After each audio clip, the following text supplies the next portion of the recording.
Welcome to Conversations with Creatives. With the Arts Council ladies, I'm Lindsay. I'm Leslie.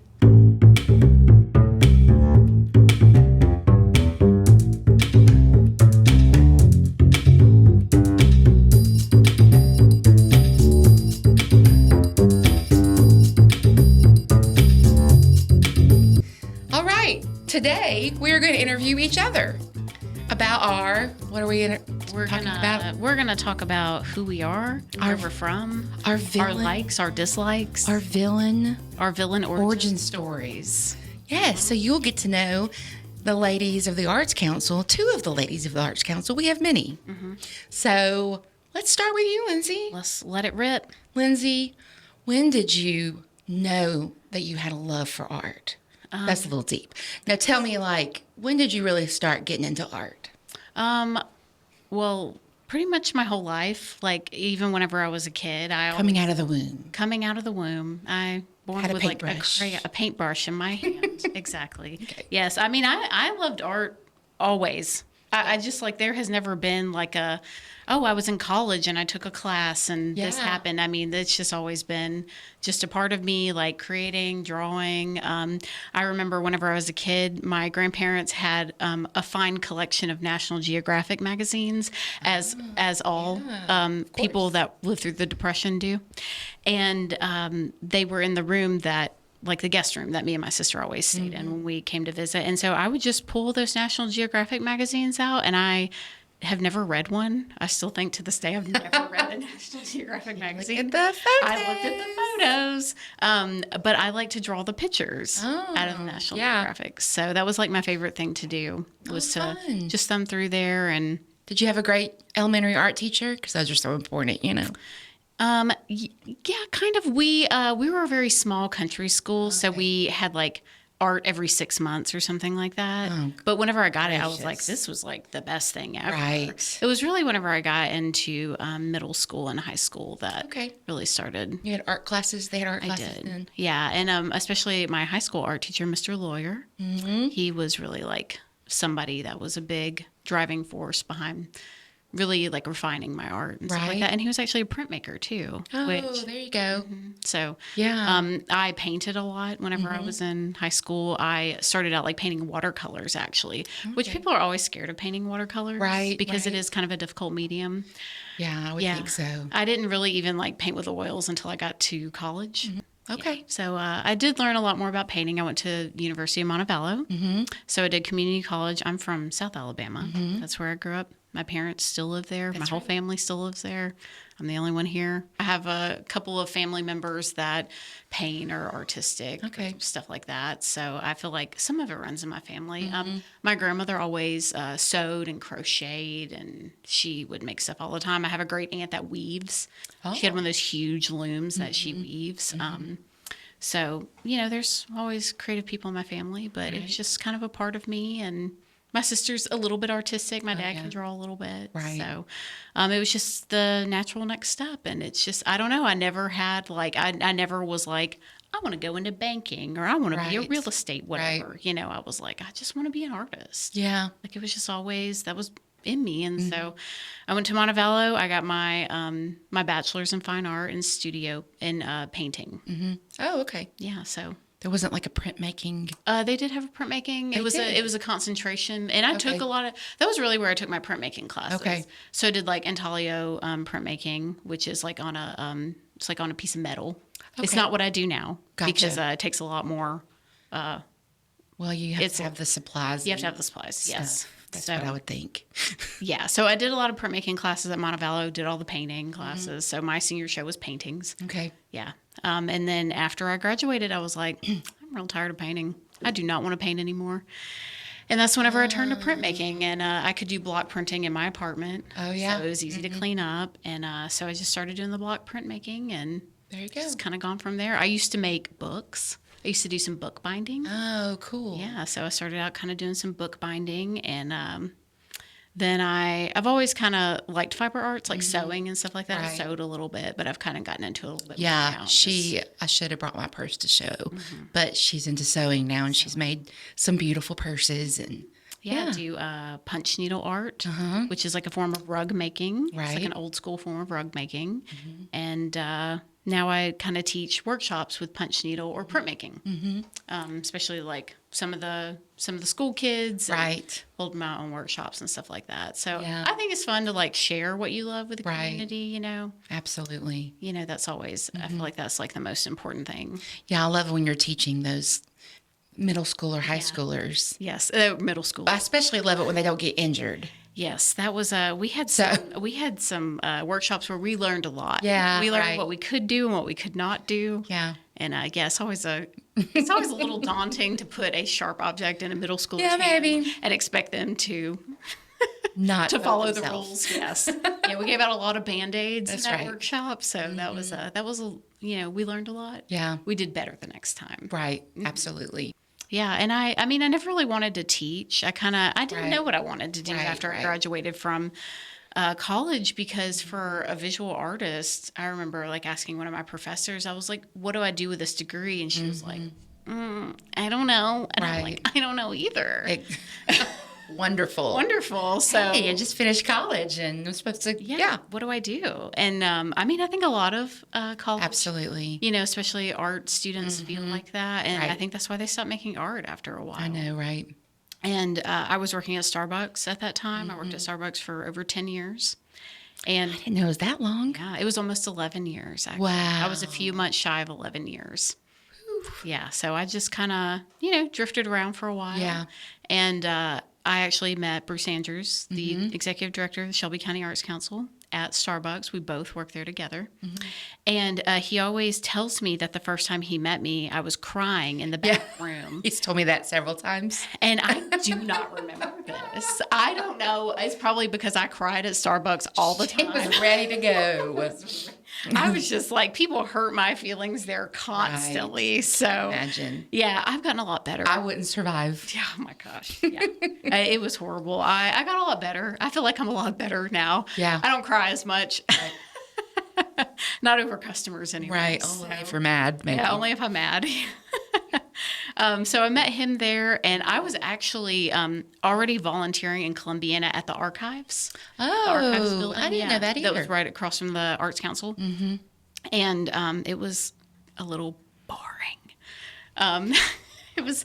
I love you, Archives. Yeah, we love the Archives. It was not the most exciting place to be volunteering. I was like editing photos of marriage licenses. Oh, wow. Yeah. So That's moved now to like, no, it's still there. oh, it's still there. Yeah, it's still in that scary roundabout. Okay. Yeah, where people just hit you Yeah. trying to cross the street. It's Right. terrifying. I don't think people in America know anything about roundabouts. No, they don't. No. We struggle. Yeah. Chelsea Park has several. Oh yeah, and it's we're not good at those. They need to stop building them. No, we do. Yeah. We're not in London. Yeah, this is a roundabout podcast actually. So we're Talking about roundabouts. We're exclusively going to talk about roundabouts. Give us your comments.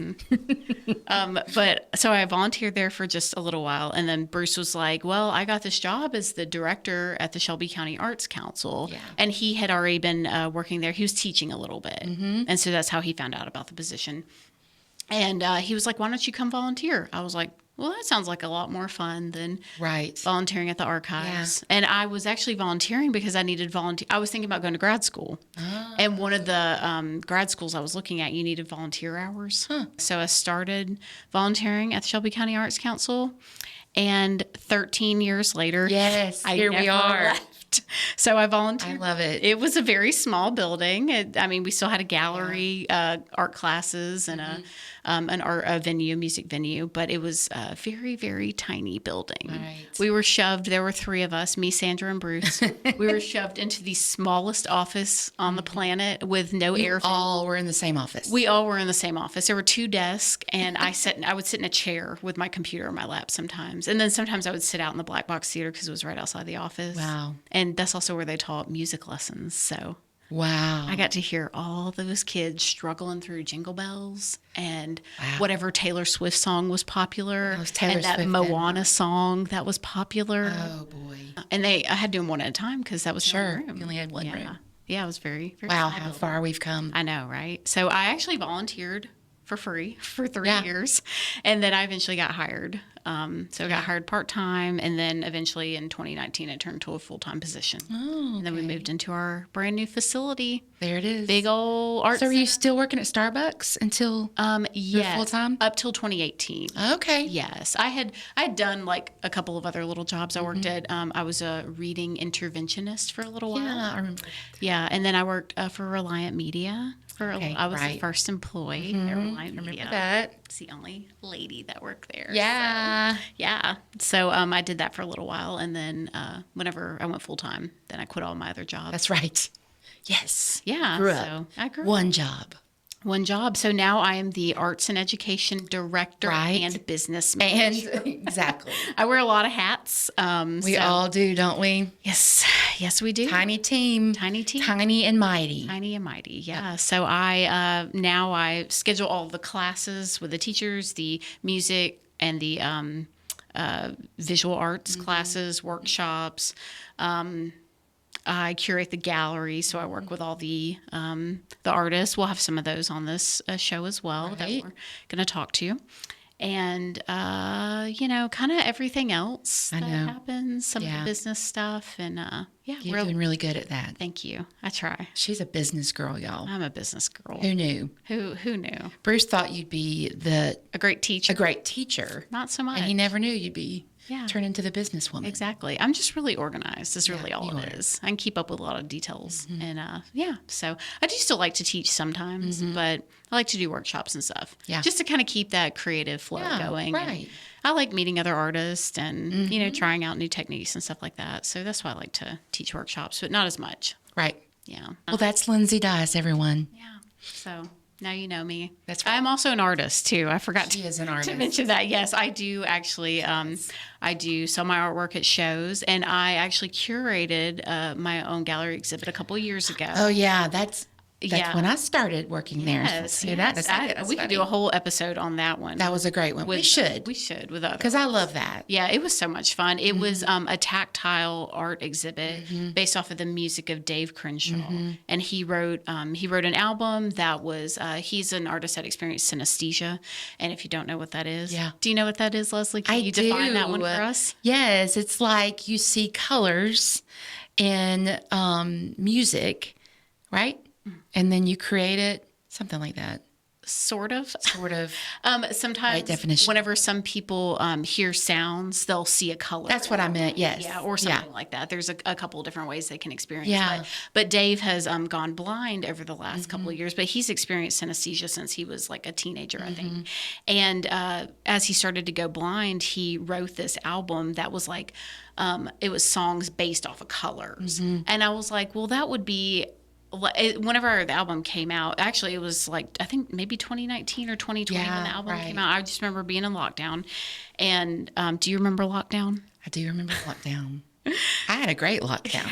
I had a great lockdown too. I'm not gonna lie. I know- made a lot of art. So As talkative and as outgoing as I am, it was- I learned that I like being at home too. yeah, it was super fun. Made a lot of art, and that was great. But I started developing this concept at that time, and I wanted to work with other artists where they would create artwork based off of a specific color. So we kind of drew colors out of a hat. Yeah. And so we created a tactile art exhibit so that people who are blind or low vision, they could come in and experience. Right. They could touch the art. That was the biggest thing. It's Yeah. like, because, it's... You're not supposed to always touch You're the not art. supposed to touch the art. No. But at this one, you could. You could. You were encouraged to touch the art. Yeah. We had all of the labels in Braille on the wall. Yeah. And it was just a really fun exhibit because we had like a couple of people that were blind that showed up to the first opening. Yeah. And got to experience Then a it. group came, Yeah, we right? had a couple of groups. I think maybe Addie's Army came. Yeah. It was a group. Awesome. Well, thanks for telling us about Lindsay. Yeah. I love that I learned things. Yeah. So let's talk about Leslie. Oh, boy. Well, Leslie, my first question for you is Uh-oh. what's your favorite color? Oh, goodness. It's changed a lot, I mean, I've always loved blue, but I'm getting into my pink stage, too. I wasn't a girly girl. I And wasn't either. I hated pink when yeah, I was a kid. I kind of did. I don't think I ever hated it, but like, I'm just hate loving pink. Yeah, I hate And it. my favorite combo is like almost like a rose gold pink with a blue. That's nice. Like those two. So yeah, Yes, I'd nice. have two. So let's see, how'd you get started? You're a music person. Music so I'm person. visual art, you're music. Right, a music person. So Just my dad was a pastor, and growing up in churches, sang my first little solo as a 5-year-old. Germs, my invisible dog, from down by the creek bank. Yes, people, if you right, germs, my invisible dog. Thank you. was this it was a awesome. church thing? Oh yeah, it was a little, all those old school church little kids musicals. Yeah. Back in the day. I was in a bunch of them. Oh, of course you were. I mean, We Like Sheep, Hans Bronson. Those were the ones I was in at my Bethel church. I remember one like Run Jonah or something. Oh, I don't yeah. know. Go, Jonah, go. Go Jonah, go! Yes. Yeah. Yeah, I loved all of it. Yeah. I mean, I got into music, really quickly with that. The only real musician in my family is my Aunt Gloria, who we all know and love. Mm-hmm. So she went to Sanford as a music major and always did more opera. And I just remember love listening to her sing. And I would go, she worked at Lake Junaluska in North Carolina, I think it is, or South Carolina. Sorry, Aunt Gloria, I remember traveling there, but I don't remember which state. So I go with my grandmother, gran, and my grandmother said once I heard an opera singer on the radio, and I said, "Oh, it's Aunt Gloria." So every opera singer to me Aunt Gloria. was Aunt Gloria. So I think she really definitely inspired me a lot. And then just getting involved in music. The church we're at in Jasper, Alabama, Dad was pastor. The music guy there really helped get me involved in music as a middle schooler. And so we were in a great choir. I learned the state song. Yes, I can sing the states alphabetically. Wow. And that's how I know all our states. Knew them since I was in middle school. Well, that's how I know the preamble to the Yeah, I know, right? Yeah, Thank you, Schoolhouse Rock. that's right. Oh, Schoolhouse Rock. Schoolhouse Rock. So, high school, really involved with choir and ensemble and going to solo ensemble things and Blondell McGowan, good old Blondell McGowan in Panama City, Florida. Go Mosley Dolphins. She was my choir director and just loved her. She was a spicy lady, sweet and spicy. So we really got involved with that. And like you, I kind of was like, I want to do music education. I wanted to be a teacher kind of all my life. I taught my little dolls and stuff. And then, of course I did. And then when I got into music, I knew immediately that I wanted to do music education and did that at Sanford University and had the best time and choir and all that stuff. I was never a big solo singer. I'm an alto. Do you know what alto is? What's an alto, Lindsay? It's the opposite of a soprano. Opposite. The opposite. Sure.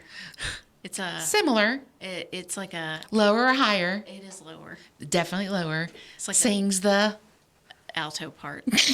harmony a lot. Harmony. Oh, okay. So I'd rather sing with people Right. and do harmony than be shocking. That is shocking. As much as I'm a look at me kind of person. Yeah. Solo spotlight here. I don't really like doing solos. I mean, I'll do them, but So anyway, out of college, I actually did a lot of ministry stuff with college ministry and did that for a while and went to seminary in New Orleans. Very interesting time to live in New Orleans. Yeah.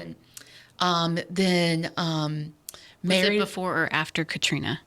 It was before. Oh, So wow. yeah, I was there before. Wow. I know, right? A completely different Couple of city. years after is when exactly. So then I married a minister, and then, but even though through all the places we lived in all the churches, I still did music stuff. So I taught music, probably about 20 years now. I've taught church music or children's choir or did a children's handbell choir. Actually, while I was in college, I did lots of different music jobs. And so it's just always been part of my life since I was little. And like you, it just kind of was a no-brainer. And so anyway, then moved to 2019, moved back to Birmingham. And then we experienced good old COVID. And when I moved back, we moved kind of in the middle of the year. So I just subbed for a while in the school system. And then after COVID, was hired as a music teacher again in Columbiana, which then let me be introduced to the wonderful Arts Council, and the wonderful Lindsay Dias and Bruce Andrews and Sandra at the time. And so then I started teaching voice lessons for you guys. Then was asked to do a theater camp. Woo! Yes. So the first camp we It was did, an experimental theater it camp. was very different and interesting. If we'd performed the whole show, it would have been like 5 hours long. Wrote a show, wrote way too much. Shocker. But that year We did, put this play on in 1 week. yeah, we do it in 1 week. So it's a little chaos. Yeah. But I thrive in chaos. I do. And I don't. You know I do. I know you do, and I I shine. don't. I don't Give shine. me more chaos. So Don't shine in chaos. I melt. So I know, right? So started doing that, and then stopped teaching in 2022, right about the time your color and sound. So y'all needed some extra hands, and then you did your not internship, your artist in I did my residence, artist yeah. residency at Montevallo. Yeah, I didn't even mention that. exactly. And so that you were going to be out a lot, so y'all hired me to come help, and then from there, You never left. I never left. I wouldn't leave. You just stuck. I know. And then they just kept giving me random titles, but whatever. Like you said, we just kind of do They're arbitrary. whatever. Community engagement and events manager. Sure. Sure. So I love it. This is kind of really a dream job because I still get to teach, get to be around students, students that want to be there. Right. That's a big difference. That's the difference. That's a big Yeah. With difference. our organization, Yeah. it's like people that want to participate in the arts. It's great, so I fell in love really early on with, just motivating and teaching students to build their confidence through performing and on stage. And, you can have the shyest little person like Lila, our little sweet Lila, and they get on stage and they're like, just shine. And that's one of my favorite moments. I mean, you love seeing the drama queens up there and seeing them shine and keep improving. But when it's really the student that can't find their niche. And at the Shelby County Arts Council, I've had several parents say, she finally found her thing and he finally found his thing. DT's one of them that his mom would say, he wasn't really cared about sports. And once he started theater, he started with Matilda, which was another crazy time. It was a great play. Of many crazy Matilda times. Jr. and Frozen Jr. I did Frozen Jr.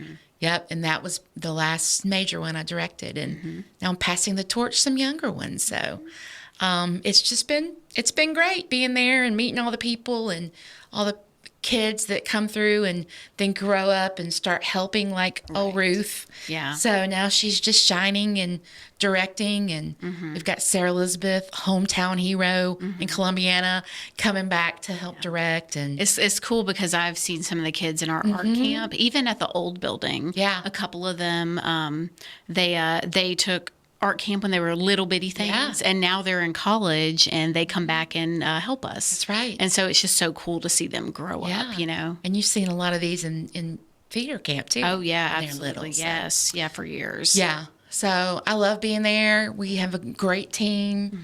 You and I are, the The dynamic sea otters. sure, That's something what we like call that. ourselves at work. We're so different. And you know why we call ourselves that? Tell them. Because whenever sea otters demonstrate. Yes, whenever sea otters are floating in water, they will hold hands with each other to keep from floating away. And we went through a period of time that was difficult at work. Yes. And so we ended up I was like, we're going to hold hands. We're gonna hold We're hands. all going to hold hands There are and three get of through us this again, together. then. And so you, me, and Bruce were the dynamic sea were. otters. I was like, In we're a going to few hold months. hands and get through this. And A few months, it was just the three of us. yeah. So, Yeah. But, Yeah. everything's going good. I know. We love it. We love our team. Yeah. We love Thriving. Bruce Andrews is the greatest boss of all time. He's just one of the most caring. Gosh, what can you say about Bruce? So much. so many good things. So many good things. Talented. He knows like everybody. And everybody that knows him loves him. So we're in a great place. And so you got to come down to the Shelby County Arts down. Council if you haven't been there before. We teach art and music classes. Art and music classes. They're always changing. We teach a variety of art and music classes. We have a metal foundry. Yes. We're the only one outside of Sloss Furnace, I believe. Yeah. So if you want to come see a metal pouring by Nelson Grice or Ted Metz. Or, right. And then we have art competitions. We have the Robin Nance Metz art competition. We have a statewide high school juried art show that is free for high schoolers all across the state of Alabama, 10th through 12th grade. You can enter your work. You can win money. Yeah, right. It's great. And it's free to enter for the high schoolers. Yes, and we just wrapped up on that one, and it was. I mean, those kids are so talented. No, they're like my favorite. Yeah, sometimes they're better than the adults. Yeah, sorry adults. Yeah, sorry adults. These kids, yeah, they kind of win. So we do 5 shows a year in the EBSCO Fine Art Our Gallery. gallery is beautiful, and I think you said, but it's free to come. It's free to come in. Anytime, Monday through Thursday, 10 a.m. to 5 p.m. And then a lot of events. You know, of course, you can come and we also have a music venue, the Song Theater. Yes, our Song Theater. We host, 20-ish shows a year. Yeah. Variety of artists. We have had the Red Clay Strays there twice. Right. Now they're too popular, and they're about to tour Europe. Taylor Honeycutt, maybe one of those that's going to move on up. Yeah, we've had Paul Thorne. We're going to coming up again. It's coming up again. Abe Partridge. We're even having a TEDx talk in our theater, so we're really excited about that. And one of our favorites, and everyone's favorites, Shaun of the South. Sean Dietrich will be in our Song Theater 3 more times this year, so got to come see him. He's about to get through with his, I wrote it down so I didn't say it wrong, Camino de Santiago walk, he and Jamie, so it's interesting to be great to hear stories from that. And and then we do some outreach programs, so we do all kinds of different things. Come see us, come visit. Come take a tour. Yeah, it's a beautiful facility. You get to see us. Yeah, in person. Live. Ask us questions. Think about questions you want to ask us. No, but we are going to do one last thing. I did ask you a term already, but I'm going to ask you another one. Okay. We have musical theater camp coming up, so be sure and check out our website. And art camp. And art camps in July. Musical theater in June, art camps in July. We're doing Schoolhouse Rock, like you mentioned. Yep. So I want you, as we are closing our podcast, to describe for us, in theater, what is upstage and downstage? Tell me how you would teach a kid. It is a location on the stage. Good. Where you would stand for certain things. Stage direction. Sure. Yep. Blocking. Absolutely. I've heard these words. What's what though? Where's upstage? I think upstage would be kind of towards the back of the stage. Lindsay, you're rocking and rolling. So downstage is to the front of the stage. Yes. Oh my gosh. Do you know why it was called that originally? No. Remember, theaters used to be kind of slanted, and so it's literally walking up or down. Yep. That's why it was called that, because I always got confused with that. You know, you'd think up for you was kind of moving up. But yeah, you got it right. Look at me. See, that's from opening all those curtains at your show. And, I know. And I do have one thing for you, one art terminology for you. I already done mine. That was another episode. Okay, give it to me. All right. Can you name the primary colors? I can. Okay. Blue, red, and yellow. Awesome. Can you name the secondary colors? Yes. Orange, purple, and green. Can you name the tertiary colors? Pink,